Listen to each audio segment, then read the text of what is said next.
देखिए, national maritime जो राष्ट्रीय जहाज़ी दिवस जो है, ये हमें सब आम जनता को ये बताना है कि हम क्यों सेलिब्रेट करते हैं इसे। सबसे पहले 1964 में 1964 में भी इसको शुरू किया गया था। यहाँ पर आपने देखा होगा कि ये जहाज़ी दिवस इसलिए मनाया जाता है कि यहाँ का पहला स्वदेशी शिप मुंबई से मार्सेल्स गया, वहाँ से लंदन गया और उसके माध्यम से बाकी सारे यूनिट्स हमारे इंडिया के लिए खुले हुए गए। जो स्वतंत्र भारत में पहला ही जहाज़ था और जहाँ पे गांधी जी ने भी उसके लिए अपना अपना मतलब जो ग्रीटिंग्स दिए। और नरोत्तम मोरारजी वालचंद जैसे जो बिजनेसमैन जो गुजरात से बिलोंग करते थे, आज राजकोट में हो रहा है। मैं तो समझता हूँ कि बहुत बड़ी भाग्यशाली है कि यहाँ के इसका उगम हुआ। और ये दो बिजनेसमैन ने एक बड़ी क्रांति की है। वो क्रांति के द्वारा उन्होंने अपना शिपयार्ड भी बनाया, नया शिपयार्ड बनाया।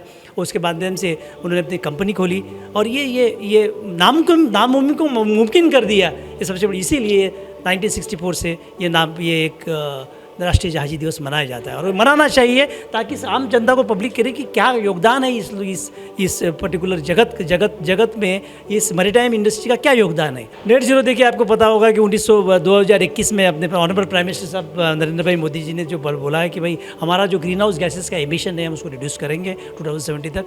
और नेट जीरो में ये उन्होंने जो बोला है कि हम प्लेज लेते हैं कि भाई हम उसको कम करेंगे। ओके, तो इसीलिए उन्होंने नेट जीरो का इस साल में जब हमारे ministry of port shipping and waterways ने ये तय किया कि इस साल का थीम ये नेट जीरो क्यों नहीं होना चाहिए, ताकि हमको इसके मैरीटाइम इंडिया विजन जो 2030 का जो डॉक्यूमेंट्स है उसको अमल में कैसे लाए। अभी आपने देखा ही होगा प्रेजेंटेशन में सभी कि भाई सोलर के ऊपर हमने ज़्यादा प्रस्ताव रखना चाहिए, बाद में फिर आपके टाइडल है और है, लेकिन मुमकिन जो चीज़ है इंडिया में वो सबसे बड़ी इंपॉर्टेंट है सोलर में चला है।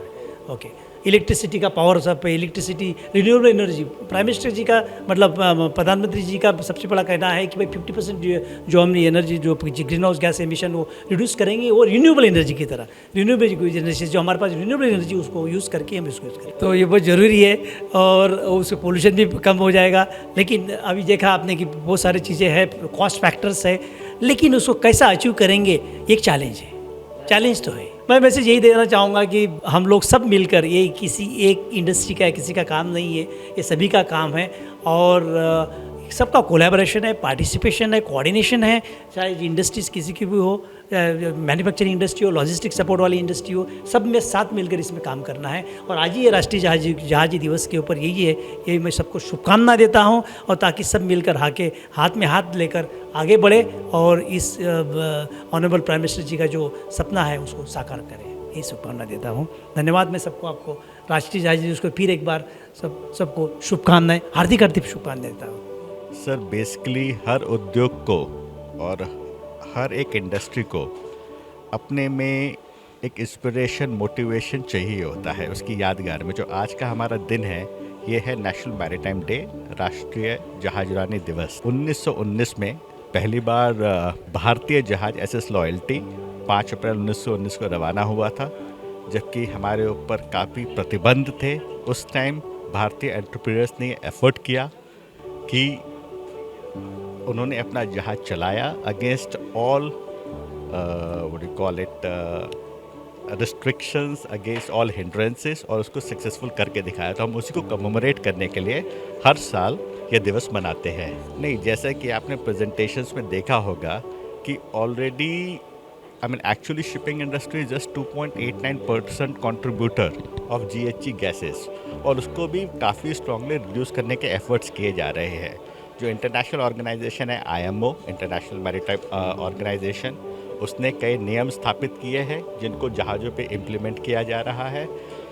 उसके साथ साथ भारत जो ministry of port shipping and waterways है और उसके अंडर में डायरेक्टरेट जनरल ऑफ शिपिंग है, they are coming up with further motions. And in fact आज की जो इस साल की जो थीम है, this is propelling Indian maritime to net zero, that's an effort to go beyond compliance. उसको जितनी जल्दी हो सके हमारे माननीय प्रधानमंत्री जी ने जो कमिटमेंट किया है उसको shipping sector, and shipping sector means a wide sector जिसमें आपकी एंसिलरी इंडस्ट्री आती है, पोर्ट्स आती है, शिप ओनर्स आते हैं, ट्रेनिंग इंस्टीट्यूट्स आते हैं, सबको कवर करते हुए कैसे उसको मिनिमाइज़ किया जाए, यही एक थॉट प्रोसेस है जो ऑल ओवर इंडिया इस टाइम हर स्टेट के अंदर, हर मैरीटाइम बॉडी के अंदर डिस्कस किया जा रहा है, because this is the theme for the national maritime day this year.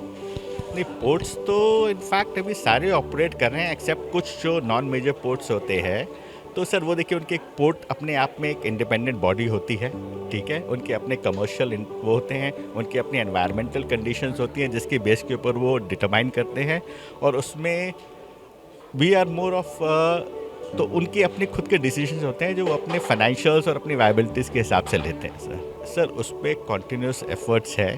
Her port अपनी वायबिलिटी चेक करता है, उसकी कमर्शियल रिक्वायरमेंट क्या है, वो कितना बड़ा जहाज लाना चाहता है, उसके हिसाब से वो अपनी ड्रेजिंग को क्रिएट करता है।